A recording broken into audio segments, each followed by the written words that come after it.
Olá pessoal, tudo bem com vocês? Meu nome é Letícia e eu sou acadêmica do curso de Direito na Universidade Federal de Rondônia e juntamente com a minha amiga e colega Maib Daniele, nós produzimos este conteúdo para estar compartilhando um pouquinho com vocês sobre as fundações públicas. E antes da gente falar um pouquinho sobre as fundações públicas, é importante nós lembrarmos o porquê elas existem.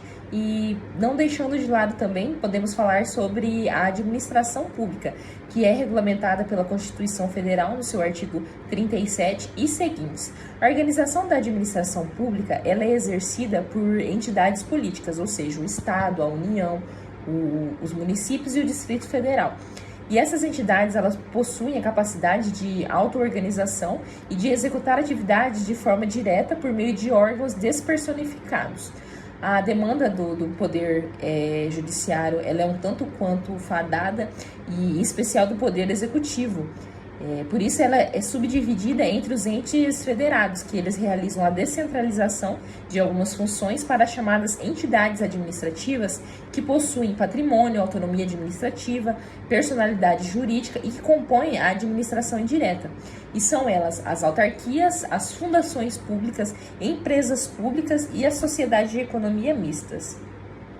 E nós não podemos confundir descentralização com a desconcentração, porque são coisas bem diferentes. A administração indireta, ela atua de forma descentralizada por meio da outorga de uma finalidade específica, como a saúde, meio ambiente, lazer, educação, por exemplo.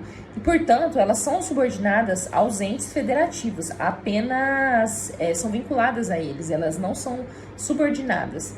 Para essa aula, então, a gente vai falar um pouquinho sobre as fundações públicas, mas se vocês quiserem acompanhar um pouquinho mais sobre os demais conteúdos, os nossos colegas criaram também uma playlist bem bacana que vocês podem estar acompanhando depois, tá?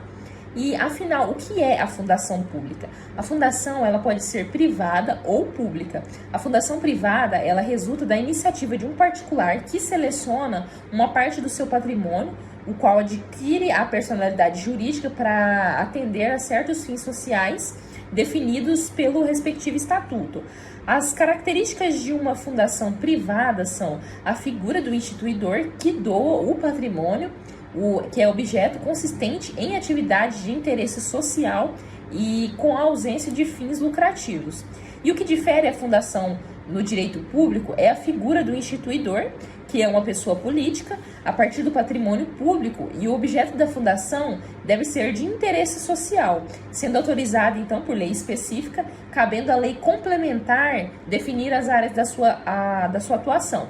É o que temos no artigo 37 da Constituição Federal de 1988. E quais seriam, então, as características? Ela é uma pessoa jurídica de direito público ou privado, prestadora de serviço público sem fins lucrativos, criada por autorização legislativa para desenvolver uma atividade com patrimônio que seja próprio, mas com funcionamento custeado.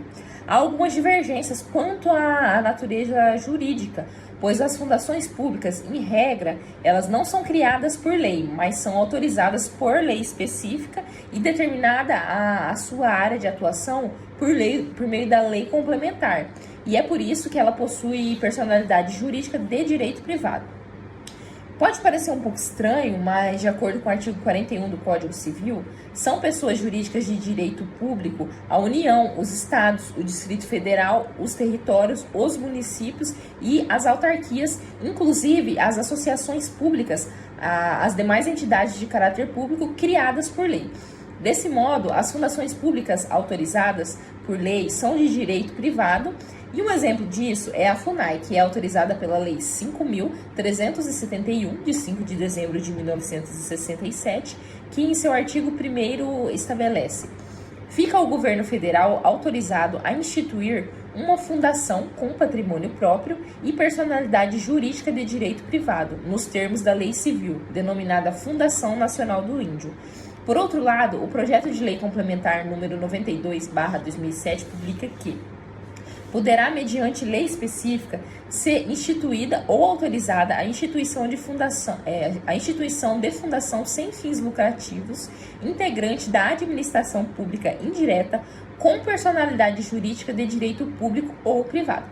Assim, algumas fundações, elas são criadas por meio de lei através dos entes federados. E somado a isso, a determinação de normas constitucionais, tanto para as autarquias como para as fundações públicas, identifica estas como uma espécie do gênero das autarquias. Por isso, elas são também chamadas de autarquias fundacionais, e são conferidas a elas a personalidade jurídica de direito público. O patrimônio da fundação pública, apesar de pertencer à fundação ao qual é integrado desde a sua criação, é também denominado bem público. E se a instituição for desautorizada por lei, esse patrimônio ele volta a integrar a pessoa política que concedeu ele inicialmente. E o regime de pessoal ele pode ser tanto estatutário quanto o trabalhista. São exemplos de fundação pública a UNIR, Universidade Federal de Rondônia, que ela é uma instituição de ensino superior que possui personalidade jurídica autônoma e patrimônio próprio, destinado a fornecer educação sem fins lucrativos e que é vinculada diretamente ao Ministério da Educação. Além dessa, a gente possui também a FUNAI, a Fundação Nacional de Saúde, o IBGE, que apesar de não se utilizar da nomenclatura, é a Fundação Instituto Brasileiro de Geografia e Estatística. Então, pessoal, por hoje é só. Espero que vocês tenham gostado do conteúdo que hoje a gente veio compartilhar com vocês. Peço que cliquem no curtir, comentem também se tiverem algum comentário que possa enriquecer o nosso conhecimento. Não deixem de assistir os outros vídeos e, ademais, nosso agradecimento.